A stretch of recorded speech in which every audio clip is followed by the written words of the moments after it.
تو آج ہمارا درس قرآن و سنت کا موضوع ہے نسب کا تبدیل کرنا، اپنے باپ کو بدلنا، برادری تبدیل کرنا۔ تو حضرات ذی وقار، برادریاں تبدیل کرنے سے، نسب تبدیل کرنے سے حضور علیہ السلام نے منع فرمایا ہے۔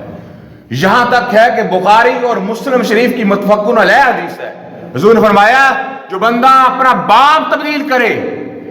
اس پر جنت حرام ہو جاتی ہے، اس پر اللہ کی لعنت ہوتی ہے، اللہ کے فرشتوں کی لعنت ہوتی ہے، اور سارے انسانوں کی لعنت ہوتی ہے، اور اس کا کوئی فرض قبول نہیں ہے، کوئی نفل قبول نہیں ہے۔ یہ باتیں میں نے کل نہیں بیان کی تھی کیونکہ میرا موضوع نہیں تھا۔ تو نسب تبدیل کرنا حرام ہے۔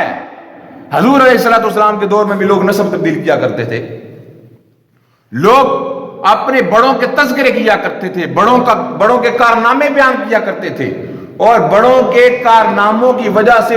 ان کو مجالس کے اندر اعلیٰ مقام دیا جاتا تھا، ان کو عزت دی جاتی تھی۔ تو اس چیز سے ترغیب پا کر، اس چیز کو دیکھتے ہوئے،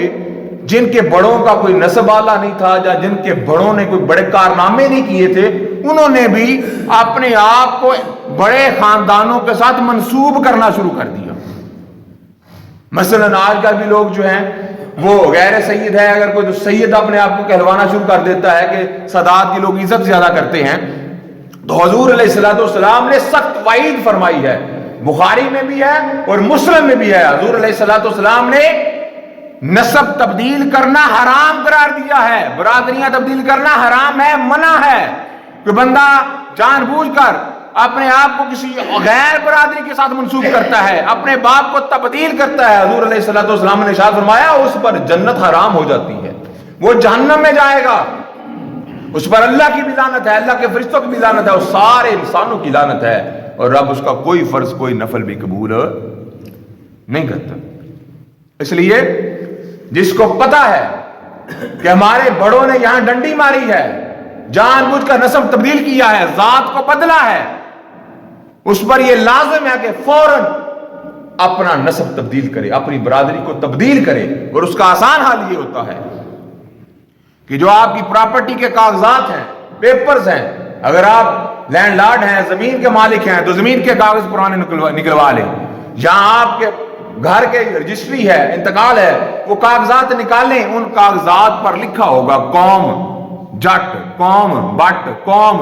ترخان، لوہار، جو بھی ہے آپ کا، تو جو کاغذات پر لکھا ہے اس کے مطابق اس کو کریں۔ اگر کسی کو پتہ چل جاتا ہے کہ میرے بڑوں نے